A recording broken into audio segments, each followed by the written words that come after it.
예수님을 사랑하신 것처럼 나를 사랑하십니다. 제프님 목사님의 말씀입니다. 제가 이제까지 70년 평생을 살아왔습니다. 그리고 크리스찬으로 살아온 지는 20살에 거듭나서 지금까지 50년이 되었습니다. 그래서 지난 50년에 제 크리스찬의 삶의 여정을 되돌아보면서 그간 제가 배우고 경험했던 중요한 신앙적 원리를 16가지로 정리해 보게 되었습니다. 이 시간에는 그 중에 첫 번째 원리만 말씀드리겠습니다.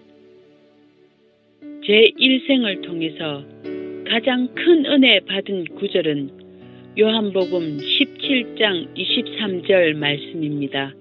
그것은 하나님이 나를 사랑하시되 하나님이 예수님을 사랑하시는 것만큼 나를 사랑하신다는 것입니다. 요한복음 17장 23절 말씀에서 아버지께서 나를 보내신 것과 또 나를 사랑하신 같이 저희도 사랑하신 것을 세상으로 알게 하려 함이로소이다. 아멘.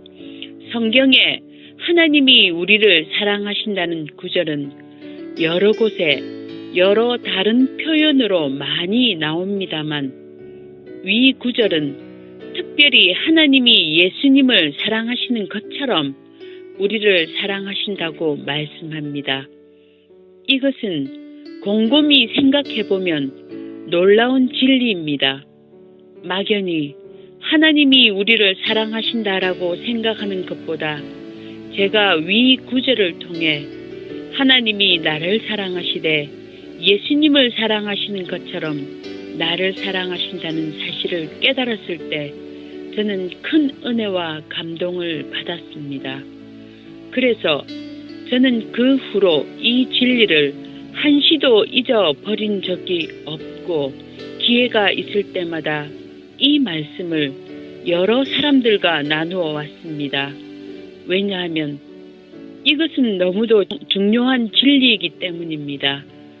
모든 사람들이 가진 감정 중에 하나는 불안정감입니다. 많은 사람들이 현실의 불안과 불안정감으로 고통을 당하며 살아가고 있습니다.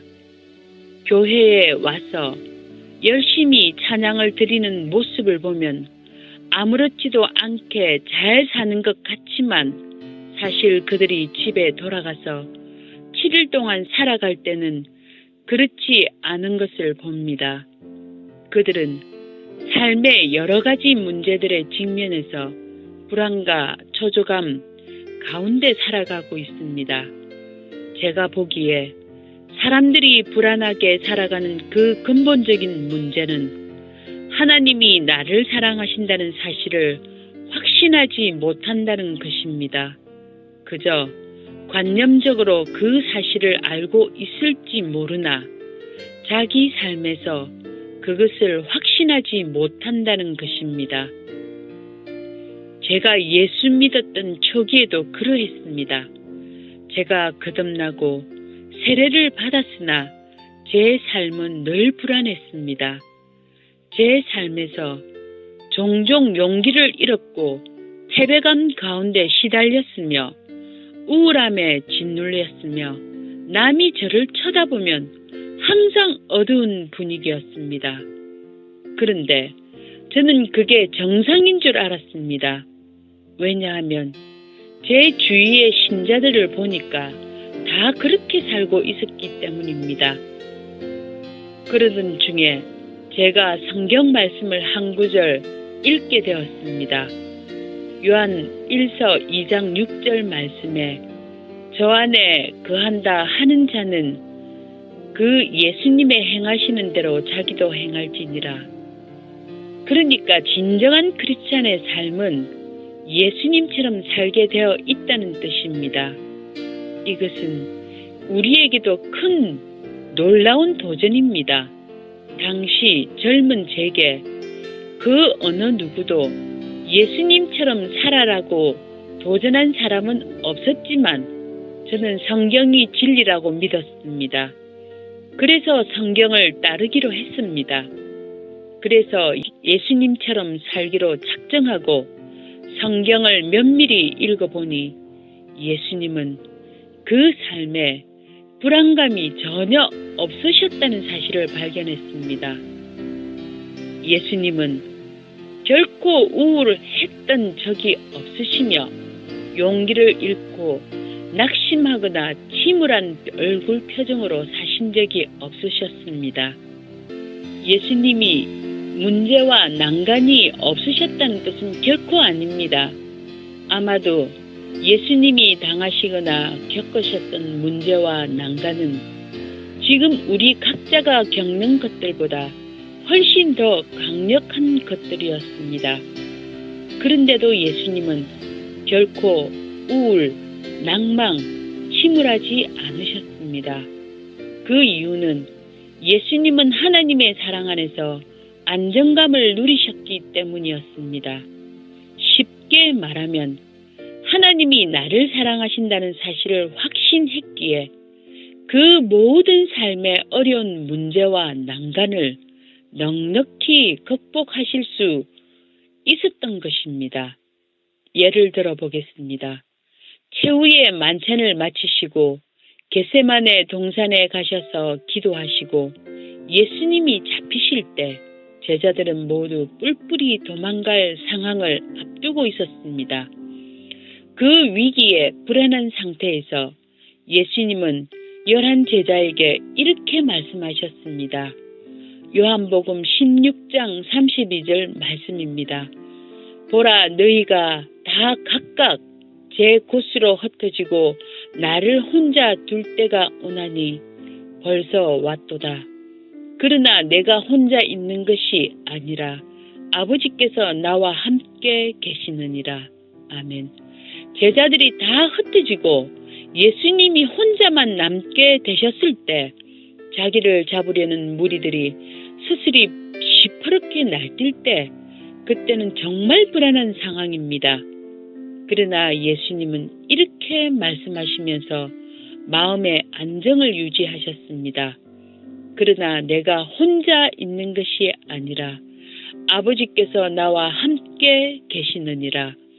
요한일서 2장 6절 말씀에 우리도 예수님처럼 행하라 라고 말씀하고 있고 오늘날에도 하나님은 저와 여러분께 예수님처럼 안정감을 누리고 살기 원하십니다. 하나님이 나를 사랑하시되 예수님을 사랑하신 것만큼 똑같이 나를 사랑하신다 라는 사실을 우리가 확신할 때 우리는 불안한 세상에서 안정감을 누리며 살 수 있습니다. 예수님처럼 내게도 아버지께서 똑같이 함께 하시기 때문입니다. 어떤 분들은 불행하게도 가정에서 부모의 사랑을 듬뿍 받지 못하고 자라난 분들도 있습니다. 그러나 변명하거나 누구를 탓하지 마십시다. 그런 분들도 하나님의 사랑을 듬뿍 받을 수 있습니다. 여러분, 하나님이 아기 예수님을 어떻게 사랑하시고 보호하셨는지를 살펴보겠습니다. 요한복음 17장 23절 말씀에서 하나님이 예수님을 사랑하신 것처럼 우리를 사랑한다고 하셨으니 하나님은 나를 아기 때부터 사랑하신 것을 알고 믿게 됩니다. 헤롯이 얼마나 아기 예수를 잡아 죽이려고 혈안이 되어 있었습니까? 그런데 하나님은 전능하신 손길로 아기 예수님을 보호하셨습니다. 저는 하나님이 저를 이렇게 같은 방식으로 어릴 적부터 저를 사랑하셨다는 것을 믿습니다. 나를 예수님처럼 사랑하셨다는 것을 믿기 때문입니다. 예수님은 하나님이 정하신 죽는 때가 있었습니다. 그때가 되기까지는 아무도 그 어느 누구도 예수님을 건드릴 수가 없었습니다. 예수님은 그렇게 안정감을 누리고 사셨던 것입니다. 나사렛에서 예수님이 가르치실 때에도 마을 사람들은 예수님을 낭떠러지에 밀쳐서 죽이려 했으나 결국은 그렇게 하지 못했습니다. 예수님은 죽으시기로 작정된 하나님이 정하신 때가 있었습니다. 그 때가 이르기까지는 아무도 그 어떤 질병도 그 어떤 공격도 예수님을 해칠 수 없었습니다. 그것이 예수님이 가진 믿음 안에서의 안정감이었습니다. 비단 마지막 죽음의 순간뿐만 아니라 예수님의 삶의 여정에서 일어나는 많은 우여곡절과 위태로운 사건들 뒤에 성경에 이렇게 기록하고 있습니다. 이것은 성경을 응하게 하려 하심이라. 예수님은 자기가 정해진 길을 지금 가고 있다고 여기시고 계셨기 때문에 그 어떤 일이 닥치더라도 안정감을 누리셨습니다. 예수님은 내 때가 아직 이르지 아니하였다라고 하셨습니다. 그들이 예수를 잡고자 하나 손을 대는 자가 없으니 이는 그의 때가 아직 이르지 아니하였음이러라. 때가 이르기 전에 사람들은 예수님을 해칠 수 없었습니다. 그래서 우리의 삶에 무슨 위태한 일을 만나더라도 우리는 예수님처럼 안정감을 하나님 안에서 가질 수 있다는 것입니다. 하나님은 우리의 머리카락 하나까지 다 세고 계시며 하나님이 허락지 아니시면 참새 한 마리도 땅에 떨어지지 않는다고 하셨습니다. 우리가 이런 사실을 믿지 않으니까 우리 삶에 안정감이 없는 것입니다. 하나님이 나를 사랑하시되 예수님을 사랑하신 것처럼 나를 사랑하신다 라는 사실을 우리가 확신할 때 앞에서 그 수많은 삶의 위기 속에서 예수님이 어떻게 안정감을 누리셨는지 구체적으로 살펴보았습니다. 그렇게 우리 각자도 위태로운 세상에서 삶의 안정감을 누릴 수 있는 것입니다. 여러분, 삶의 불안뿐만 아닙니다. 어떤 사람은 질투심 때문에 많은 불행과 고통 가운데 살아갑니다. 저 사람은 잘 풀리고 잘 나가는 것 같은데 나는 왜 이렇게 부진할까? 이런 비교의식 가운데서 생기는 열등감, 질투심, 이런 것들이 자기 스스로를 불행하게 합니다. 그런 모든 것이 하나님이 나를 사랑하신다는 믿음이 생기지 않는 데서 오는 것들입니다. 그래서 삶이 항상 불안하고 갈등하고 평안함과 담대함이 없는 것입니다. 여러분, 하나님은 절대 공평하십니다. 라고 말합니다. 하나님은 누구를 더 잘 봐주고 그런 것 없습니다. 작은 사안에 대해서는 그런 높낮이가 있을 수 있겠지만 큰 그림을 놓고 보면 하나님의 공평함, 정의, 공의의 잣대는 하나님의 속성입니다. 절대 부인될 수 없다는 것입니다. 여러분, 우리가 주님을 영접할 때 우리는 주님의 자녀가 되는데 그것은 자연적으로 예수님이 우리의 형님이 되신다는 뜻입니다. 지금 하나님은 공평하시다는 차원에서 말씀드리는 것입니다. 하나님은 큰 아들 예수나 작은 아들 우리나 공평하게 사랑해 주신다는 것입니다. 하나님이 미리 아신 자들로 또한 그 아들의 형상을 본받게 하기 위하여 미리 정하셨으니 이는 그로 많은 형제들 중에서 맏아들이 되게 하려 하심이니라. 아멘. 예수님은 우리의 구세주가 되시고 주가 되시지만 동시에 우리의 맏형이 되십니다. 여러분, 구약에는 그 어느 누구도 예수님을 맏형으로 여긴 사람이 없습니다. 이것은 신약에 하나님의 자녀들에게 주어진 특권 중에 하나입니다. 예수께서 이르시되 나를 만지지 말라. 내가 아직 아버지께로 올라가지 못하였노라. 너는 내 형제들에게 가서 이르되 내가 내 아버지 곧 너희 아버지 내 하나님 곧 너희 하나님께로 올라간다 하라 하신대. 아멘. 보십시오. 부활하신 예수님은 내 형제들에게 라고 말씀하셨습니다. 그것은 이제 부활 후에 예수님은 제자들의 맏형이 되셨다는 뜻입니다. 그들을 동생들로 삼으셨다는 것입니다.